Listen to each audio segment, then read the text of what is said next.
All right, so today we're going to be beginning the process of covering Chapter 10, where we look at productivity and cost analysis. When we left off last time, we were talking about the fact that about 70% of the cost of doing business for any company in the United States of America is associated with labor. So wages, salaries, benefits, lawsuits by disgruntled employees, health care benefits, pensions, you name it. Out of every $1 on average a business earns in the United States of America, 70 cents of that dollar goes back to labor in some sort. Now, most Americans think that out of every dollar a business makes, 98 cents of it is profit, and a penny goes to the workers, and a dollar goes to treating the environment badly. So that is nonsense. The average corporation in the United States of America earns about 4 to 6 cents in profit per dollar earned.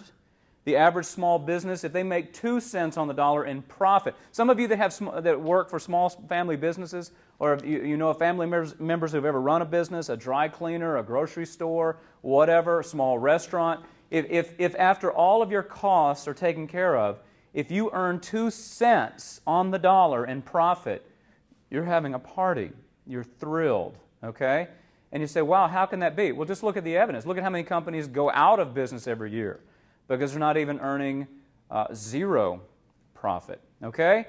So 70 cents. So the big focus for this chapter is going to be on how do you keep your labor costs as low as possible.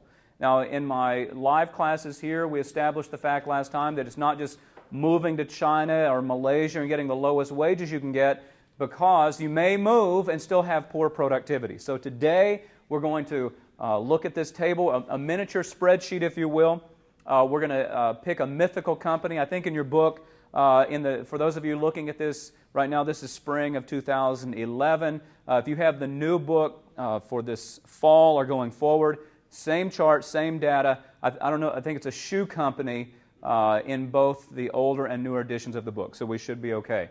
Now, 2 things to remember when you're running a business when it comes to productivity. Number 1, every business has something called a production function. A production function is some combination of inputs. Remember, inputs are land, labor, capital, and entrepreneurship. So a production function is some combination of those that will yield maximum output. Now, those combinations can look quite different, but every company has one. It's like a fingerprint. Every company, every location in America or anywhere has a production function. And think of it this way. Let's go to a Starbucks coffee shop, if you will. Notice you've never seen a Starbucks the size of a Walmart supercenter with only one person making coffee, with 7,000 tables, located in a high-crime area. That would be a combination of inputs, wouldn't it? It'd be a certain amount of capital and labor, and it would be certainly a certain combination of risk-taking, of entrepreneurship, because you're taking a risk based on location. So it'd be a combination of inputs, but it would not lead to maximum output. For the same reason, you in a professional basketball game, notice, I think the court's about, 82 feet long, right? You have 2 goals, 1 ball, 5 on 5. Imagine what would happen if the NBA decided to go to 7 on 7, but still kept everything else the same.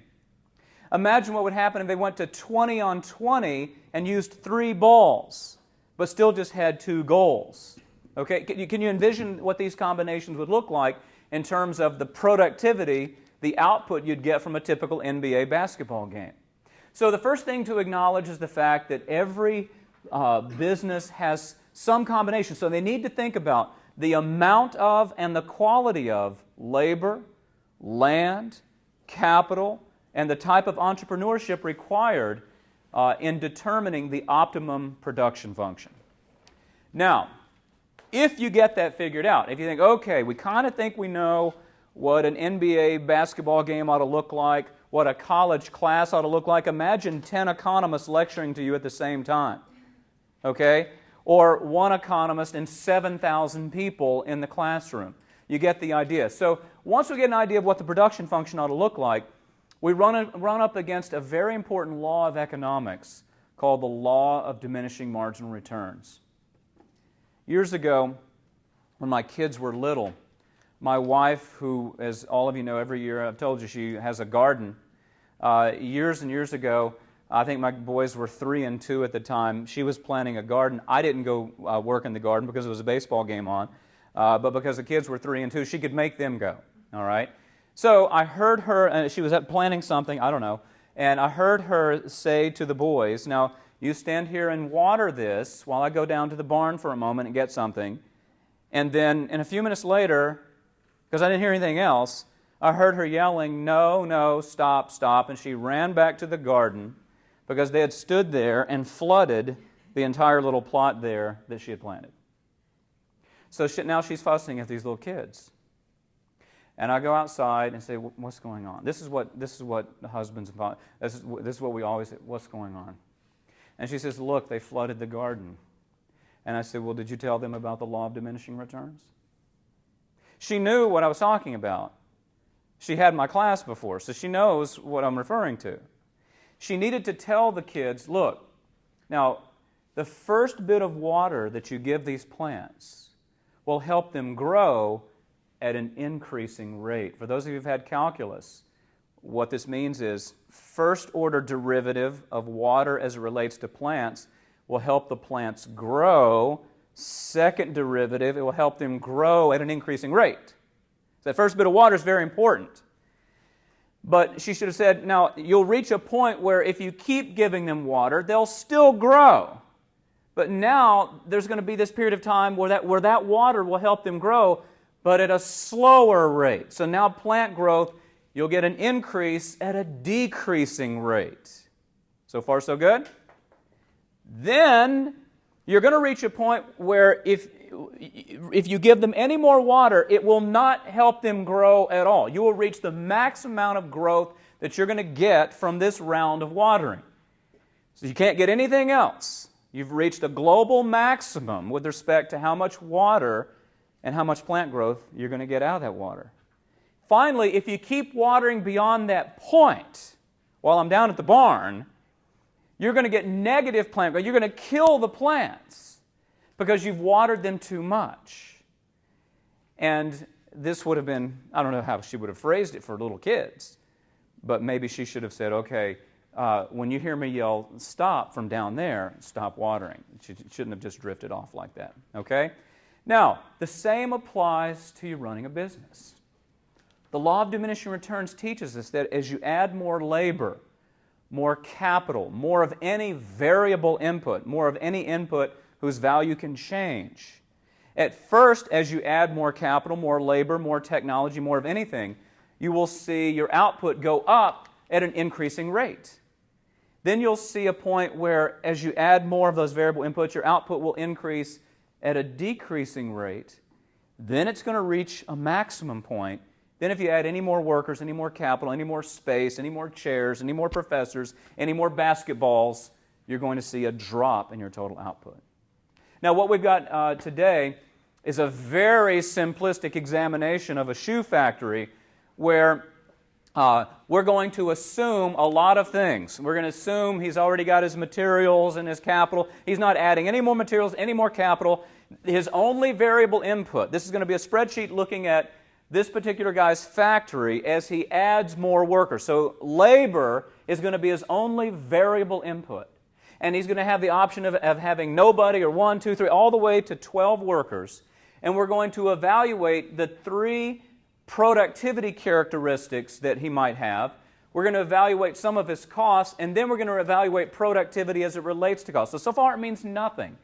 But over the course of the rest of the day, it should end up meaning a lot. And it'll mean a whole lot for you to at least develop an understanding of what every business has to go through as they're thinking about how many workers, how much capital, do I add more space, do I expand, things like this.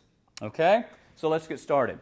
Well, first, you see that when this guy has nobody working for him, the total product of labor, assuming you've been reading, the total product of labor, meaning the total amount of shoes being produced, nothing. The marginal product of labor, as you read in your book, is the additional output that you get from each additional worker, so that's going to be equal to 0. And the average productivity of workers, of course, is going to be equal to 0. Now, he adds his first worker. Now, what 7 means that worker was able to produce 7 pairs of shoes by himself, so the total is 7, the additional output is 7, and the average is equal to 7. He adds the second worker. Now watch this. When we go from 1 worker to 2, we now go from 7 pairs of shoes to 18. So that's a difference of 11, okay? So the second worker, the marginal product of labor, remember, is the additional output from that additional worker. All right? So you went from 1 to 2. So the first worker was able to produce 7 pairs of shoes. The second worker added 11. So now your total goes to 18. Now, does this mean that the second worker is better than the first one? It might, but it probably doesn't. What it most likely means is that in a little shoe factory, one person running around trying to do everything can only get so much done. They need some help. So you've given them some help. So it creates the impression that now the second worker is just so much better than the first, but what it really means is that 2 workers working together can now get your total output up to 18, so it gives the appearance that the second worker produced 11. Now what it tells you is this is good. You've now, your output not only went up, but it's going up at an increasing rate. You went from 0 to 7, now 7 to 18, so it's a jump to 7 and then another jump of 11.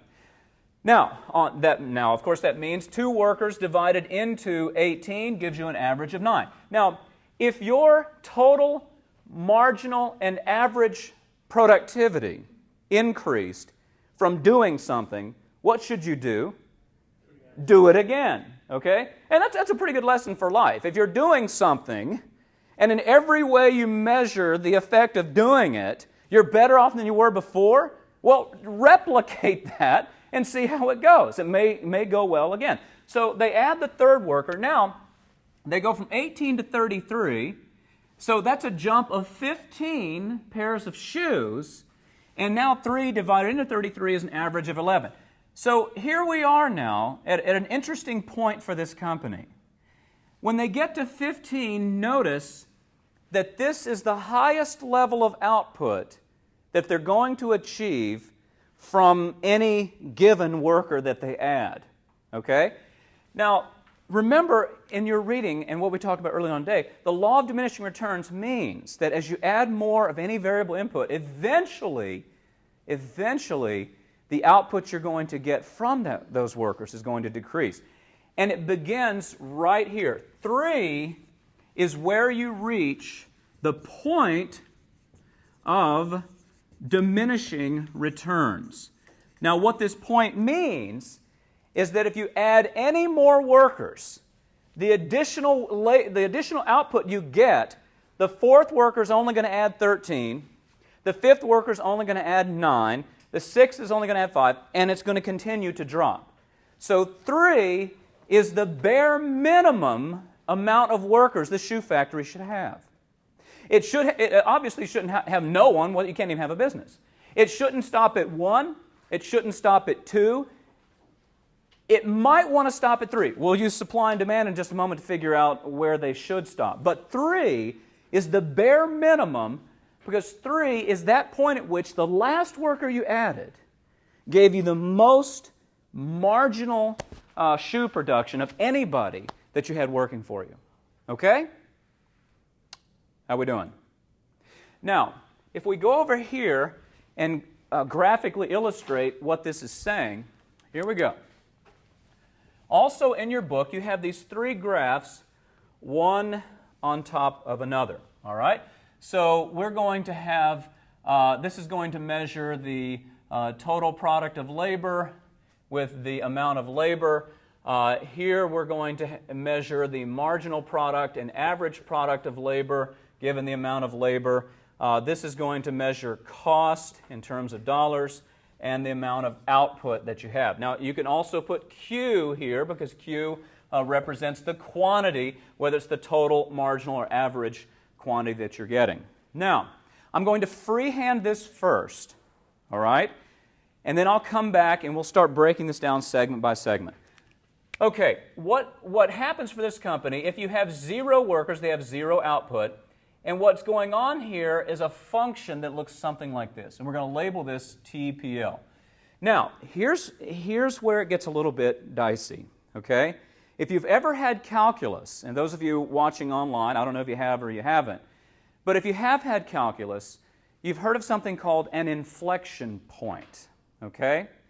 It's the point on any given function where the rate of change changes. Now, that point is right here at 3 units of labor. From 0 to 3, you went from 0 to 33 pairs of shoes, okay? Now, what the inflection point means, and it's difficult to draw a change in the rate of change, but it means from here on out, this function from 3 all the way up to 9, we'll see in a moment, 9/10, there's going to be a difference in the rate of change in output. What we know is that from 0 to 3 units of labor, output increases at an increasing rate. This means the total product of labor, the marginal product of labor, and the average product of labor are all increasing. And if we carry this down, okay, to 3 workers, we see that the marginal product of labor increased all the way up to 15, and the average product of labor, once you were at 3, it was also increasing, and the average product of labor, notice, had gone from 7 to 9 to 11. So at 3 units of labor, the average product of labor was equal to 11. Okay? Now, watch this. When you get to 4 workers, notice your output goes to 46.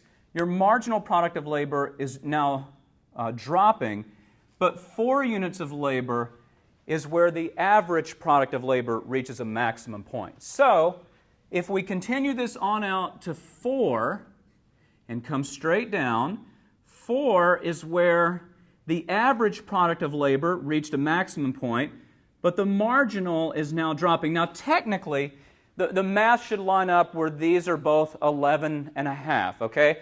But again, without having the precise mathematical formula for the total marginal and average product of labor, it would require you now to do calculus, where it would end up being, say, 3.72 is the ideal amount. But to make it simple, okay, you don't want to start putting 3.72 in here being where they exactly intersect. So all we need to know is that at 4 units of labor, the average product of labor has now reached a maximum point while the marginal's dropping. And as you continue this on out, you can see the marginal keeps dropping very quickly. The average also drops, but more slowly. Now, watch this. Let's go out here to 9/10 units of labor. Now, as you go from 3 to 9 units of labor, we'll get to unit number 10 in just a moment. From 3 to 9 units of labor, output increases. What? Feel free to chime in at home. Output increases at a decreasing rate. This means the total product of labor is still increasing, but more slowly, while the marginal product of labor is decreasing and the average product of labor is decreasing. Think of it this way. Look, if we continue the marginal product of labor on down all the way to the horizontal axis, notice you reach a point at worker number 10 where that worker produced nothing. So all the way out here at 10, the marginal product of labor is equal to 0, and then it actually becomes negative. You see here, -2, -4. Think of it this way. Okay, any of you here ever work at a restaurant? Okay, think about the different scenarios. If you've ever been in a situation where you had a certain number of servers and cooks and bussers working, and your restaurant was absolutely slammed, okay? and you needed some help, okay? If you were in a situation where you needed some help, then you were similar to this shoe factory with only 1 or 2 or 3 workers, okay? Where you needed some extra people to get some extra stuff done, okay? Now, watch this. If your boss, if the manager of the restaurant were to get on the phone and start calling servers and bussers and chefs, get in here, we're slammed. Each additional server, because you've got to think about it, some inputs are fixed. You've got a fixed restaurant size, a fixed number of tables, okay? So as you add more servers, more bussers, more chefs, at first, your total meals, think of it this way, you may be able to serve more meals altogether, but since you're now beginning to run into some spatial constraints, you don't have as much equipment, as many fryers, whatever else you use, the additional meals you're going to be able to get served per worker showing up is going to start to come down. Therefore, the average is going to start to, their total goes up. You're getting more done.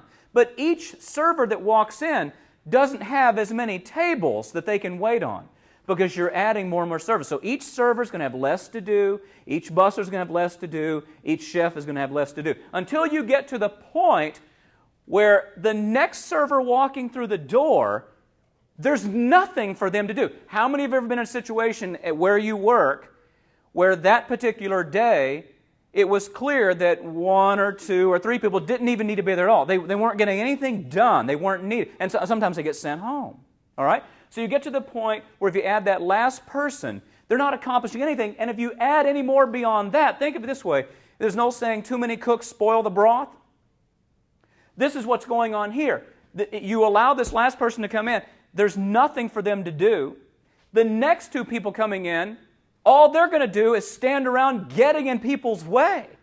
They're going to be talking about their weekend and shooting the breeze with people. And they're not going to be able, not only are they not going to get anything done, they're going to slow down the rate at which other people can get things done. So it should make some sense that from 3 to 9, I think more meals being served, more shoes being produced, where by the time you got to 9, you were at your maximum number of shoes at 66, okay? That's the best you were going to be able to do. And if you add anybody else, if you add worker number 10, you're not going to get any more shoes. You're going to go from 9 to 10, where the marginal product of labor is now 0. If you add anybody else, now it's -2. At worker number 11, it's -2. At worker number 12, it's -4. Now, by the way, there is an example of where you keep adding people even in the face of negative marginal product of labor. Former Soviet Union, they did this. One of the things that the Soviet Union bragged about all the time was they had no unemployment. And they didn't. Everybody had a job. But there was an old saying in the former Soviet Union, we pretend to work, they pretend to pay us. Okay? So with state-run factories, state-run farms, the government would say, okay, here's your potato farm, and here's the number of workers that are going to work at this potato farm. Even if you only needed 20, there might be 72, just to make sure everybody was gainfully employed. I remember seeing a video on CNN once, speaking of potato farm. There was a potato farmer, and CNN was there interviewing this guy, when Soviet officials landed in his farm in a helicopter. And they were out there to inspect his potato crop. And they were talking to him and looking over everything, and he passed the inspection, and then they left on a helicopter. And the reporter was asking this guy at the potato farm, well, what were they here doing? Well, they were checking to make sure I met my quota and I produced enough potatoes. And they said, well, why'd they come here in a helicopter? And the farmer said, because they didn't build any roads to my farm. And they said, well, what's going to happen? Well, I'll eat some of them and give some of them away, but most of them will rot. But I met my quota. Okay? Now, how many of you have ever been in the tag office or the driver's license office or a healthcare clinic run by the government where you seem to notice there are more people walking around that work for the driver's license office than there are people actually helping you get a license? There are more people in the room. You see a lot of people in the back talking. You're trying to get a tag, and you've waited an hour, 2 hours. Okay, you've read a Stephen King novel while you're waiting, And so, but you're still waiting, but you keep noticing, and you might even come up to the counter and say, excuse me, there just seems to be, is there anybody that can come? Why should they? Because they're getting your taxes to stay open. They can afford to have 13 people there, 9 of which may be doing nothing at the moment. Negative contributions to output. But since the tag agency, since the driver's license office is a not-for-profit organization, there's nothing to force them to be productive. They can afford extra people doing little to nothing because there's no profit and loss statement at the end of the quarter. There's no shareholder saying, look, you guys are overstaffed. You need to downsize a bit. Okay? A recent change is the post office. The post office is now reliant on its own revenue, and post offices are starting to close, starting to lay off workers, so converting it from run by government to run by the forces of a freer market, the post office is now having to do some of the same things that businesses do. Try to get more productivity and close inefficient offices that aren't doing anything. Okay. Now, one more thing to notice here with the average product of labor, notice it also declines and it asymptotically approaches zero but never equals zero. Now, look at this for a second. While the marginal product of labor is increasing, it pulls up the average, and when the marginal product of labor is decreasing, it pulls down the average. Think of it this way. If Shaquille O'Neal were to walk into this room, let's say the average height of the people in this room is 5'8". I know I drag it down, but let's ignore that for a moment. All right, so Shaquille O'Neal walks into the room. He's 7'1". The marginal contribution to height would be what? 7'1". That would be the number. Remember, marginal means extra, so that would be the extra height that this class gets, right? So his marginal contribution would be well above the average. So what would it do to the average? It would pull it up. But it wouldn't pull it up to 7'1", because he's got shorter people factored in. If former Labor Secretary Robert Reich, he's 4'11", if he walks into the room, right, his marginal contribution is 4'11", so it's well below the average, so it's going to pull the average down, but it won't pull it down to 4'11", because there are taller people factored in. So the average product of labor, something interesting to note, the marginal product of labor can go to zero. What you do could be nothing. What you do could be negative to your company. But the average product of labor can never be equal to zero. It can approach it. But notice here, it never equals zero because you've gotten some positive output. Some shoes were, if you're just one pair of shoes, and 1,000 people, 1,000 divided into 1 is still above zero. Okay? Now, at 9 units of labor, the total product of labor is maximized. Adding any more workers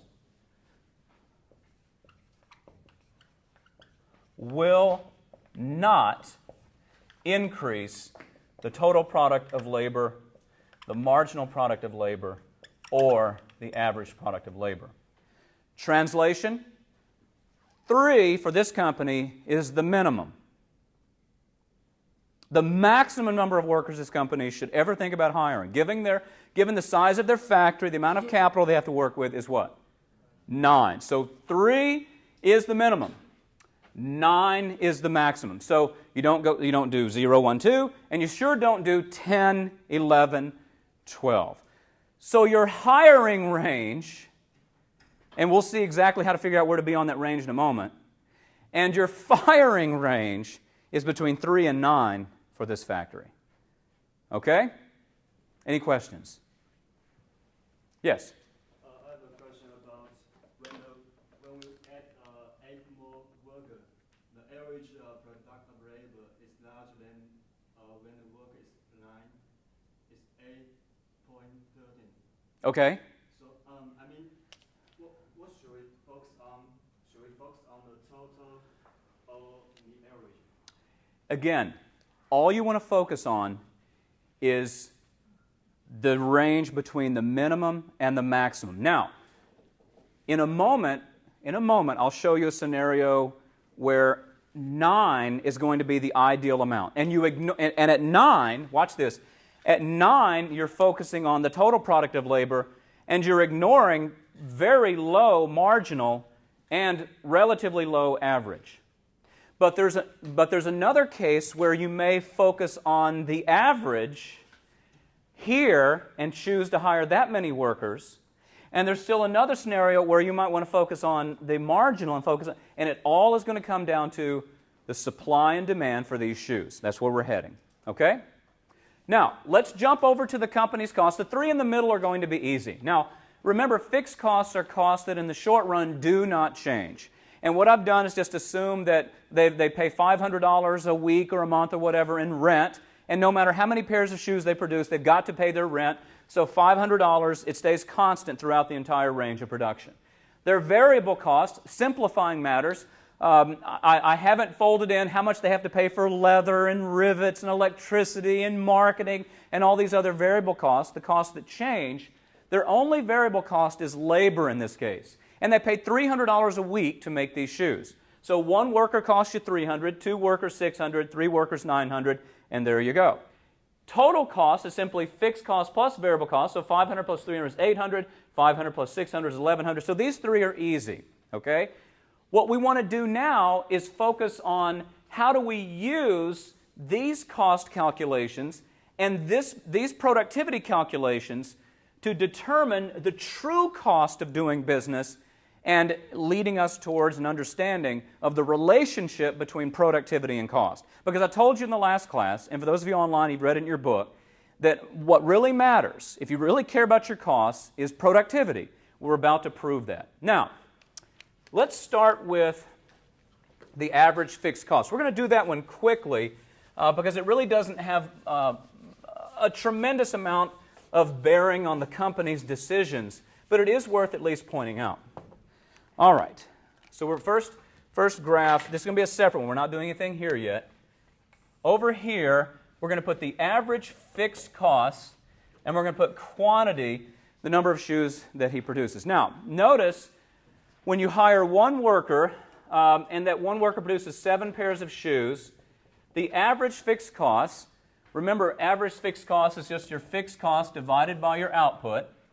500 divided by 7 is $71.43. Now, I highly recommend for those of you that are in this room right now, and for those of you watching online, it's going to be important for you to figure out how to do these calculations, what the calculations mean, what changes in the calculations mean, so that you're better prepared for the final exam. All right, so it's 7 pairs of shoes. Their fixed cost is $500. 7 into 500, it costs them $71.43. Think of it this way.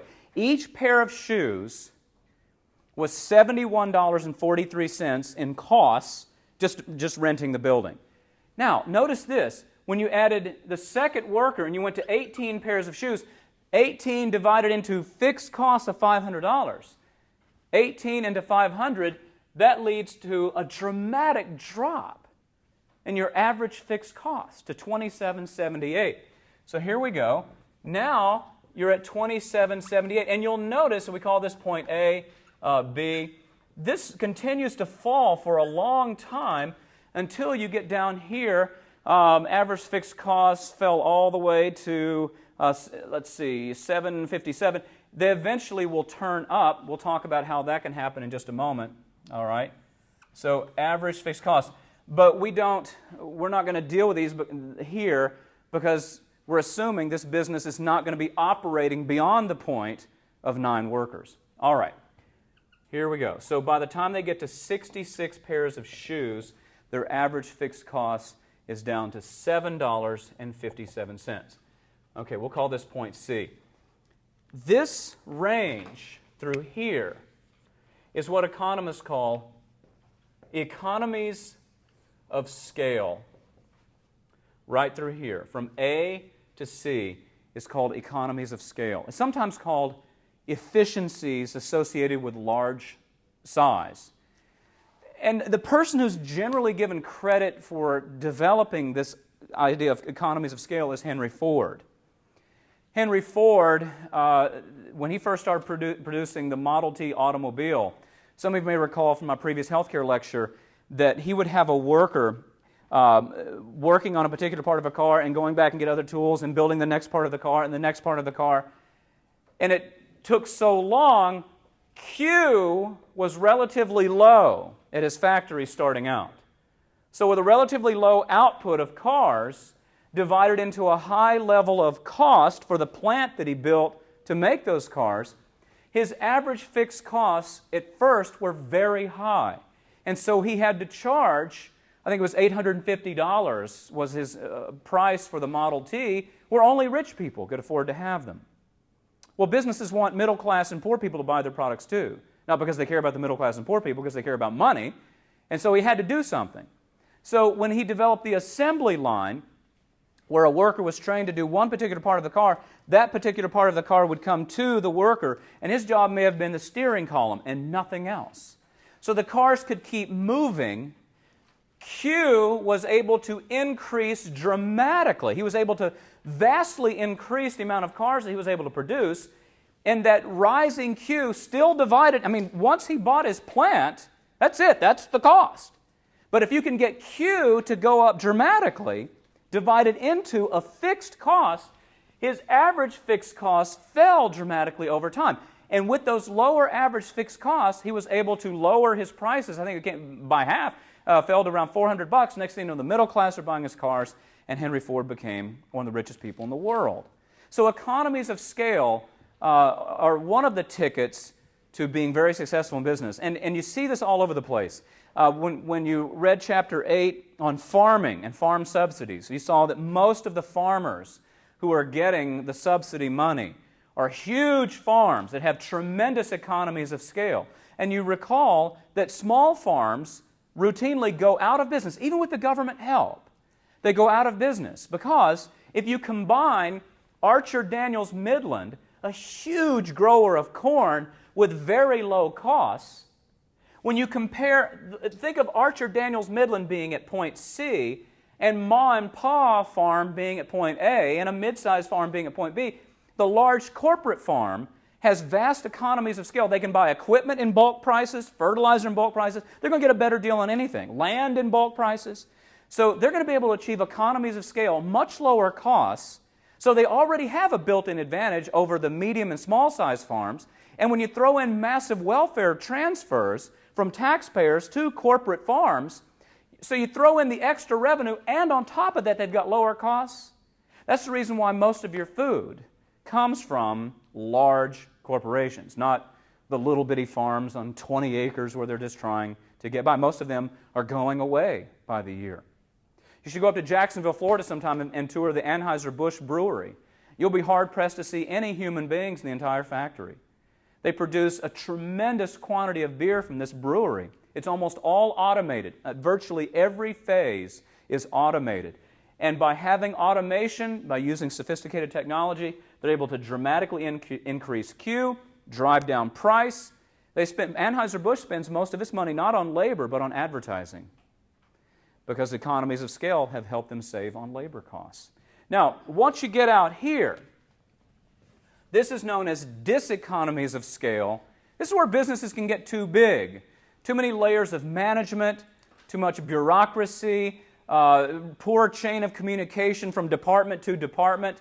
By the way, this is typical of many government organizations. When you look at the layers of bureaucracy at the Pentagon, at Department of Education, across the board, it's a classic example of diseconomies of scale. But what keeps them in business is the fact that they can force your money away from you to keep them around. They don't have to worry about being inefficient and too big. Some people believe, I don't know if it's been verified yet, that maybe some of Toyota's problems in recent times with not reacting fast enough to its braking problems was that Toyota, in some instances, was operating at a point of diseconomies of scale where there may not have been clear communication between the engineers and eventually the lawyers and everybody else that may have contributed to this. It's not verified, but it's been speculated. Okay, that takes care of average fixed costs. The three important ones are average variable, average total, and marginal costs, but the two we're going to focus on primarily are average variable costs and marginal costs. All right. Now, here we go. When you have one worker producing 7 pairs of shoes and you pay them $300, Average variable cost is equal to your variable cost divided by output. 300 divided by 7 is 4286. You add the second worker. Now it's $600. To get this average variable cost, it's $600 divided by 18. 600 is what you paid the 2 workers. 18 is the pairs of shoes. So notice, because your productivity went up, you're still paying each $300, but you had a pretty big jump in your productivity from 7 to 18. Now your average variable cost comes down to $33.33. $900 in variable cost divided by 33 gets you down to $27.27, and you'll notice something interesting here. Your lowest average variable cost is $26.09, and if you come straight across, it corresponds to your highest level of productivity for those workers. And when your productivity started to drop, 11, 10, 9, 8, notice your average variable costs started to go up. Rising productivity here, okay? Rising 7, 9, 11, 11 and a half. Rising productivity, falling costs. Maximum productivity on average, minimum average variable cost. Falling productivity, rising costs. If we go here and graph this out, let's carry this down 3, 4, and over here. The average variable cost falls all the way until it gets to 4 workers. So when you get to 4 workers and 46 pairs of shoes, you reach a minimum of $26.09, and then it starts to go up. All right? So your average fixed cost is U-shaped with a minimum at $26.09 and 46 pairs of shoes. Okay? Now, finally, let's look at marginal costs. Marginal cost is the change in your total costs divided by the marginal product of labor. Now, look at it. This is easy. Your total cost goes up by $300 every time. 500, 800, 800 to 1,100.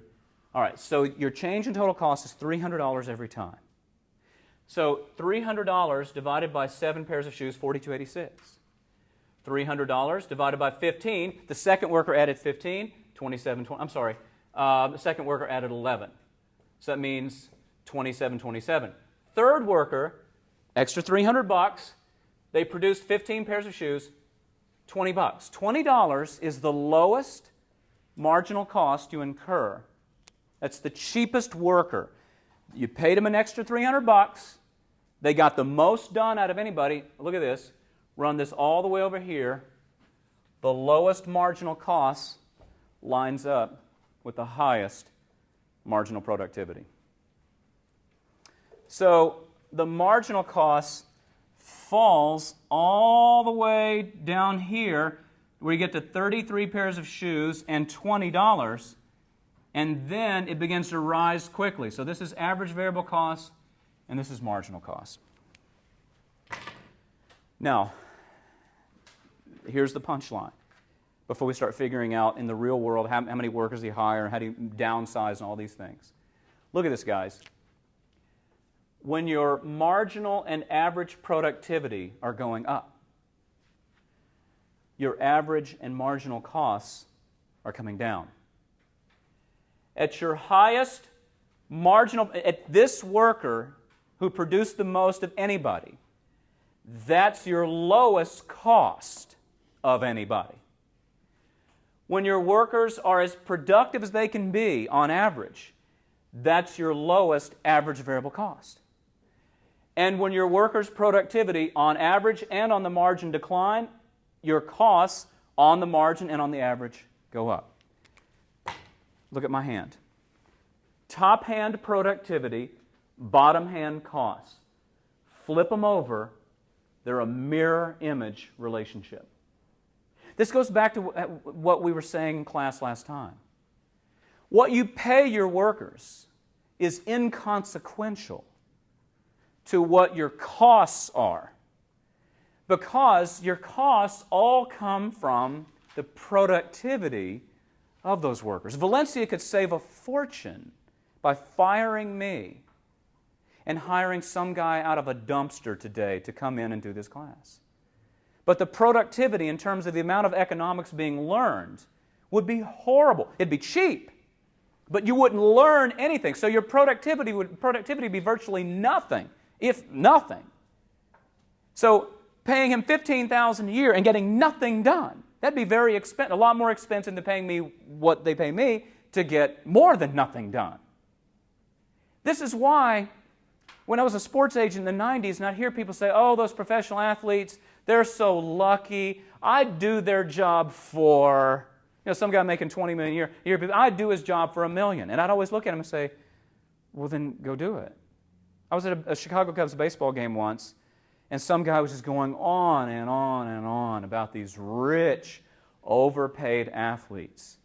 This guy, that guy. Every time I say, he struck out, I could strike out, and I'd do it for less money. And finally I turned around and said, listen, here's what I'll do. I'll drive you to the Cubs spring training next year. And all you got to do is bring your glove and bring your bat. And you can walk out there and tell the Chicago Cubs, hey, you're paying this jerk $15 million, and he had a batting average of .300 last year. He failed 70% of the time. So, hey, I'll do it for $1 million. Go ahead and do it. And of course, he didn't want to he probably thought I was a nut. Some stranger offered him to drive him to Arizona. But this guy didn't understand. Look, this guy that's just struck out, and he's only batting .300. Okay, fine. You're paying him $15 million a year to get a hit 30% of the time and field his position. Don't you know the Chicago Cubs would like to save money? If they could find, if there was somebody on the planet better than LeBron James, guess where LeBron James would be right now? On the bench. I mean, and the NBA doesn't care. They don't care where they get him. If there was somebody in Mongolia who could fly, okay, and who showed up and says, listen, look at LeBron, then look at me. And if he could school LeBron James in basketball, they would say, LeBron, it's been nice, but he's better. Problem is, they can't find him. Why? Because of the productivity that professional sports at its highest level demands. So you look at their salaries, but that's the wrong thing to look at. What you look at is their productivity. And it's better than me, better than you, and better than billions of other people on the planet. So until you show up and prove that your productivity is better, they're going to make a lot, and all you're going to do is fuss about it or teach your kids how to play baseball or something. I don't know. Okay? All right. Let's now show you how many workers this company is going to hire. Here we go, our good old friend supply and demand. All right, let's suppose that in the market for these shoes, let's suppose this guy makes some sort of exotic leather shoes by animals found under logs in the Amazon or something. I don't know. All right, so here we go.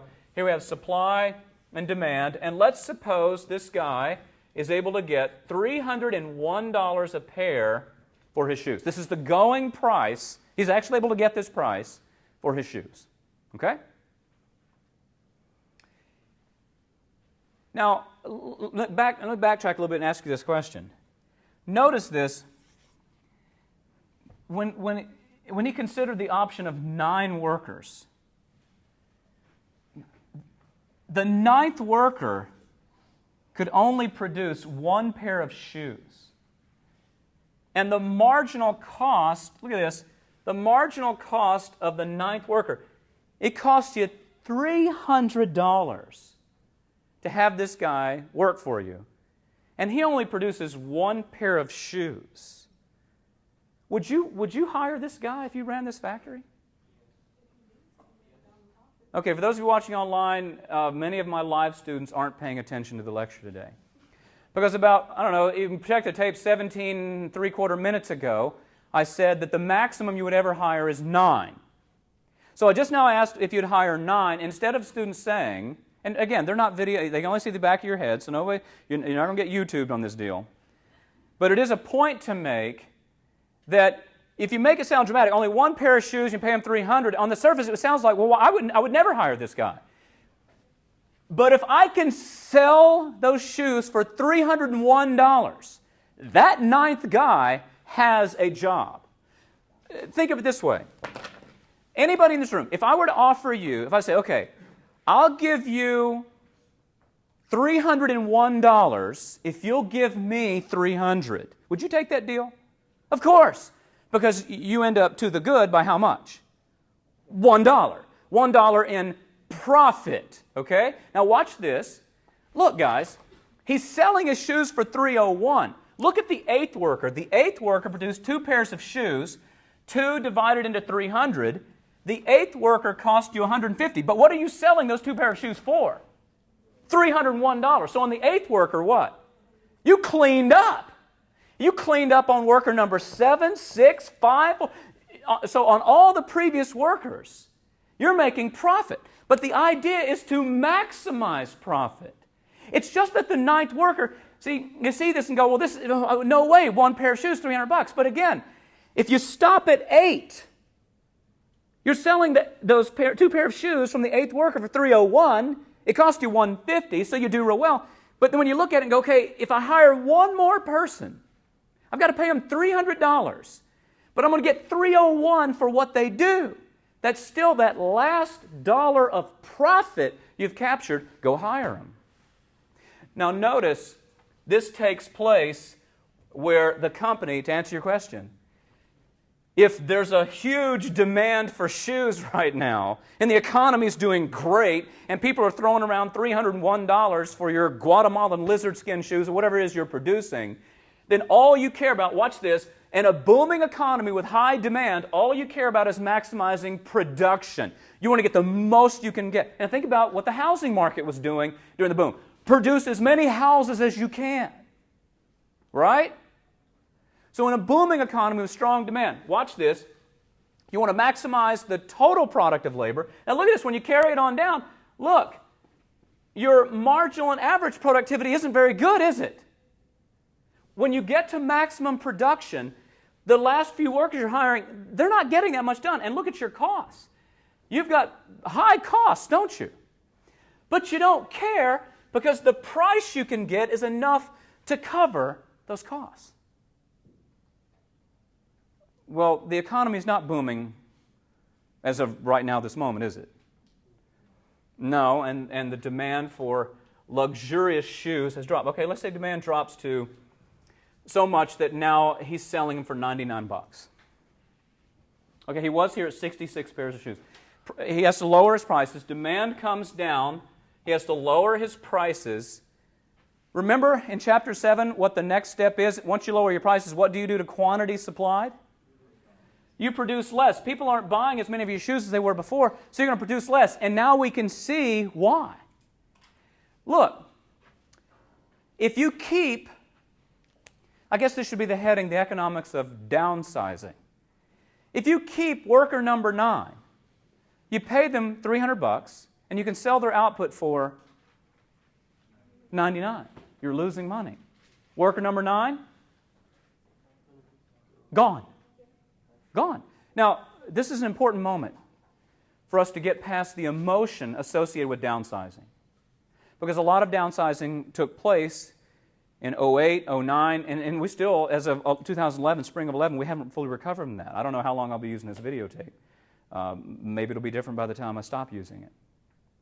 But a lot of people believe in the lie, the economic lie, that corporations love to fire people.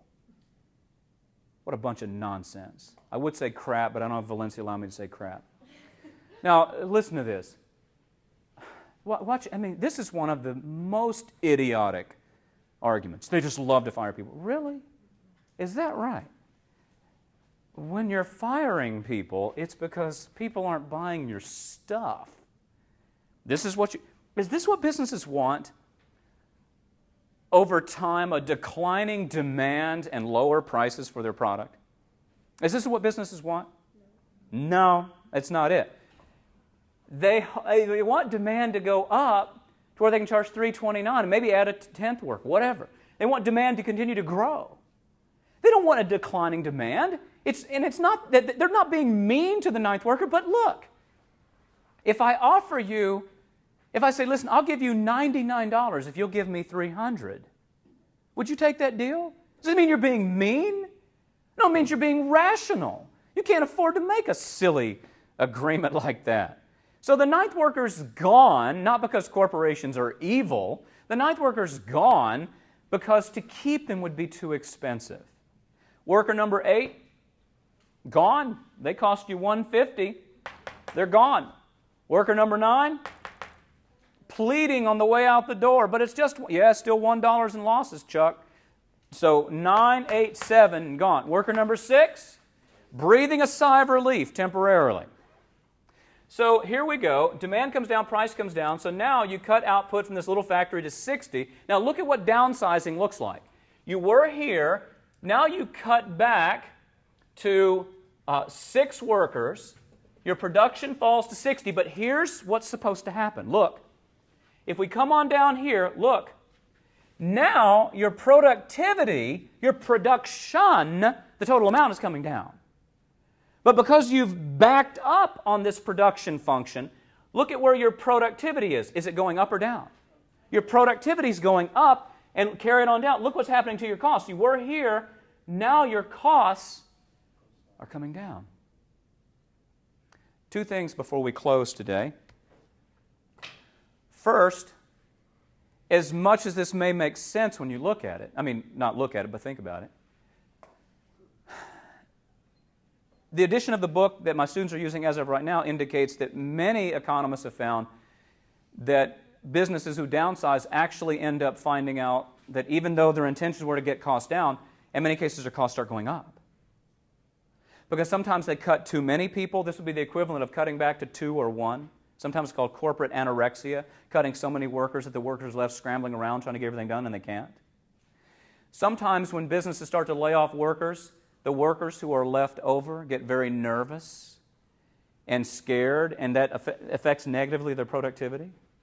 Sometimes they become resentful over the fact that their colleagues have been laid off. Sometimes they wonder, am I next? So a lot of studies show that in many cases, waves of downsizing can have the opposite effect. This last recession, 2007, 2009, for those of you using the book from fall of 2011 through 2013, you'll see a completely different story.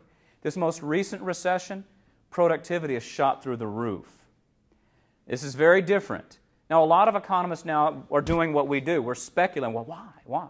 Just like we speculate, how come crime went down during this last recession when normally crime goes up? Now, I don't know that this will end up being proven true, so I'm just going to guess. I think that one reason why in this most recent recession productivity actually went up is because the recession was so big and so catastrophic to the economy that the workers left over after the downsizing were grateful to still have a job, and they busted their rear ends to keep it. So that may end up proving to be silly, but just using common sense. When you go from 6 to 7% unemployment, the economy's still okay, and you start laying people off, people may be able to afford to say, I can't stand you, I'm not going to work as hard. When the unemployment rate goes to 10%, and it's the longest recession since the Great Depression, and you're the last group standing, and your home is facing foreclosure, probably not a good time to cop an attitude and not work hard.